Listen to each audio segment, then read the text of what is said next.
Good morning, friends. Welcome to She's At It Again. My name is Tanya, and I want to show you something today that maybe or maybe not something you've heard of. This is called Greek chili or Cincinnati chili, and as the name indicates, it was made famous in the town of Cincinnati, Ohio. We have friends that are from Cincinnati, Ohio, and she gave me the secret recipe. I want to share that with you, and I think you'll like it. It's something different, and it's especially good in cool weather. Today's kind of dark and dreary outside. It's not that cold, but they're not tricking me. If it's cloudy, it's cold. So anyway, let's get started. Okay, I have a glass stock pot over here, and I am going to turn this on about medium low. I'm putting in a quart of water. Normally, you don't start with water when you're making chili. But, sorry. My dog decided to play with the loudest toy in the house. Lacey, leave that alone. Here. Never plays with it until I turn the camera on.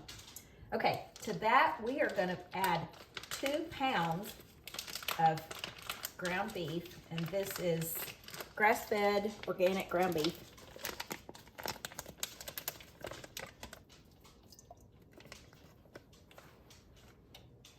And just a kitchen hack, if you want to get this out the cleanest way possible without much of it sticking to the package, you can just cut an X in the bottom side of it, and it comes out pretty easily and none is left in the package. All right, let me throw this away.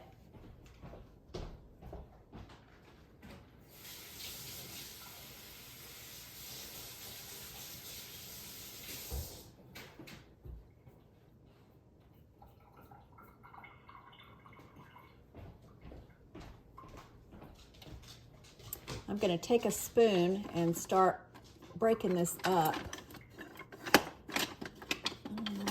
My bigger spoon. You don't want to cook it super fast.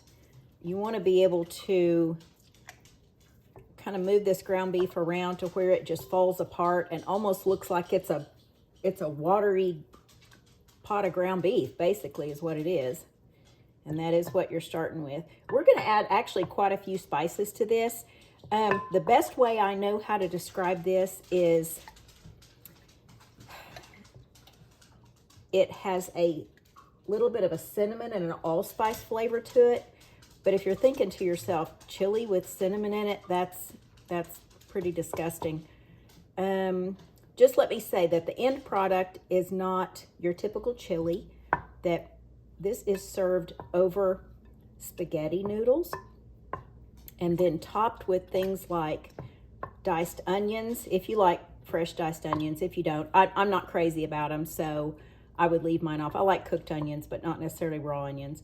But cold kidney beans and either Colby jack cheese or sharp cheddar over that. Now, there are a lot of things you can add to it. I'm not even sure what all they serve on this in a restaurant other than those things, because that's what our friend served with it when she introduced us to it several years ago.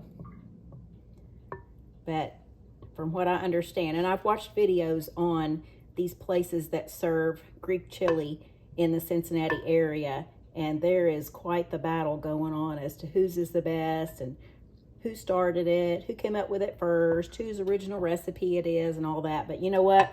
I don't even care, because I'm down here in central Arkansas just enjoying it, making it on my own. I'm not competing with anybody, and I just want to share it with y'all. So just break up any chunks that are in there. You don't want it to be chunky. Now, of course, you know me, I'm going to take that immersion blender before this is all said and done and puree mine to where it just almost looks like a gravy. But if you don't have an immersion blender, don't worry about it. I didn't have an immersion blender for years, and I still made this. I just made sure I stirred it up enough to where all the chunks were out of it. This is not a chunky chili. It's a very, very smooth, almost like gravy over your pasta.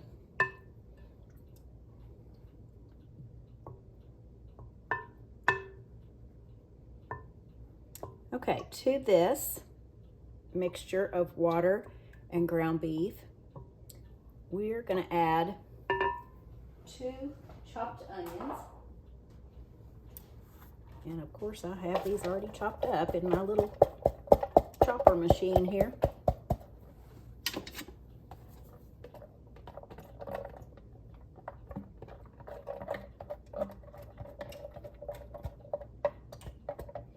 This makes your house smell so good when it's cooking too. Now my husband will walk in this evening when he gets off work. Right now it's just afternoon, and he'll walk in this evening and the first thing he'll say after walking in that back door is, "Are we having Greek chili?" Because it will make the house smell so fabulous.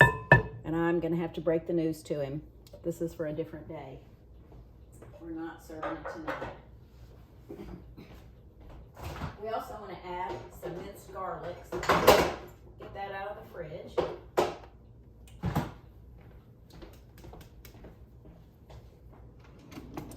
We're going to add 2 cloves of minced garlic.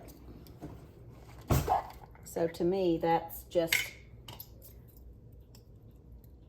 about, I don't know, anywhere from a half to a full teaspoon of minced garlic.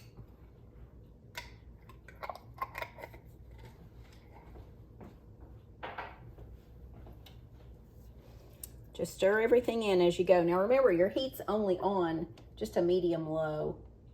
It's not cooking super fast. And this is gonna simmer really, really slow once you get all your ingredients in it. To the water, the ground beef, the garlic, and the onions, we're gonna add 1.5 tablespoons of white vinegar. Now that doesn't sound like a lot, and it's really not a lot, but there's something about that white vinegar in there that just works magic. Actually, every ingredient does. I would say don't leave anything out. So I'll start with my half. And then the full tablespoon.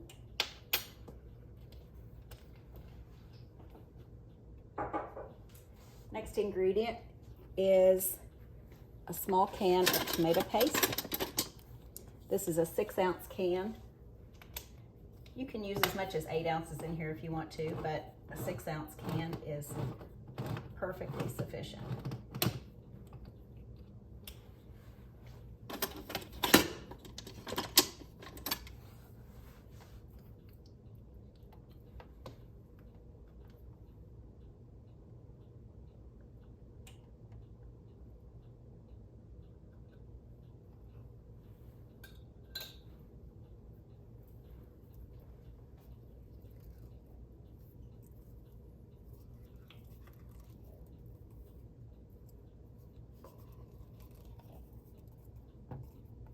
If you invite guests over to share this with you,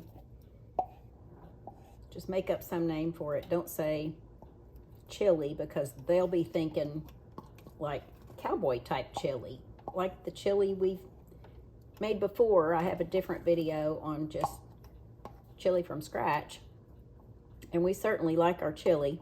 I like a lot of different kinds of chili, but this one is just really unique. I can't even explain it other than the fact that just the smell itself just is so delicious when it is cooking.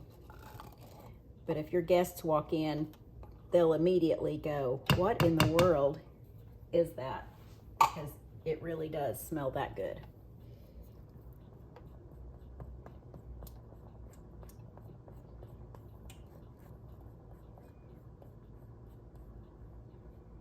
Would somebody out there please invent tomato sauce, just regular tomato sauce, not the concentrated kind, that comes in a syringe that has a measuring thing on it so I can tell when I've just squeezed 6 ounces out? That would be handy. Something like a caulk container would be my request. So if anybody's out there, some kind of engineer that can design that, and if you could put some peanut butter in a caulk container too with a flat edge to it, you can just squeeze it on some bread. That'd be handy. Just a couple of requests out there since I have an audience now. Okay, to this we are going to add a teaspoon of cinnamon.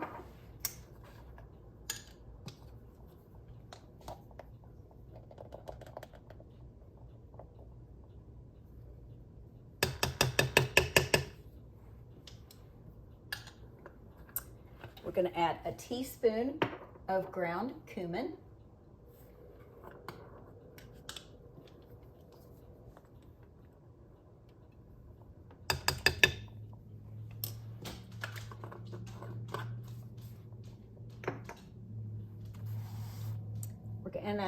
We're going to add a teaspoon of fresh ground black pepper. And this is just how I store mine.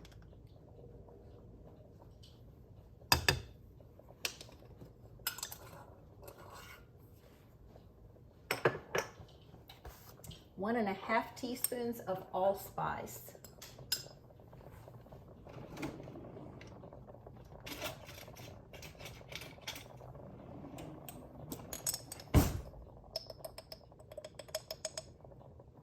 So this is a half a teaspoon. I'll put 3 of these in here.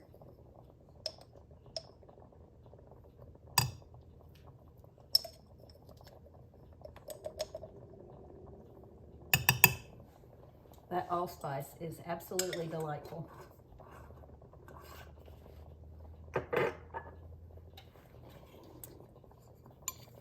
We'll need 1/4 of a teaspoon of crushed red pepper.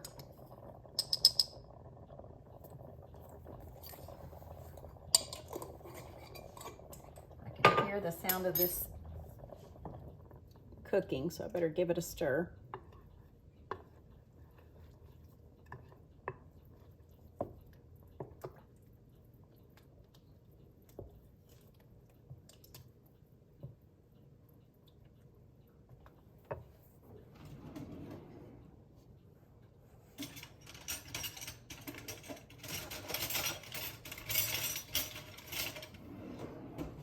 Good thing I have a lot of measuring spoons. We'll need 2 teaspoons of salt.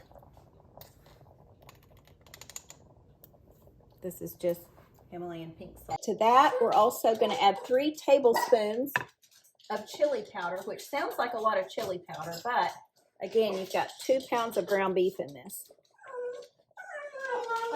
Okay, my dogs are too excited. We just had a visitor walk in.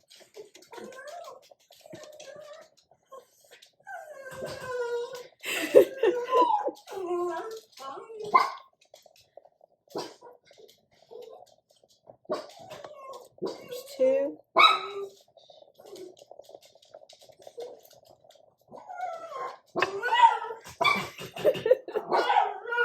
And there's 3.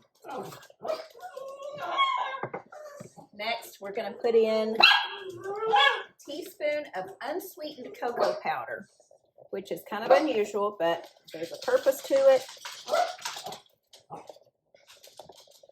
Just a little teaspoon. And I'm just using organic cocoa powder. Again, this is not the sweetened kind.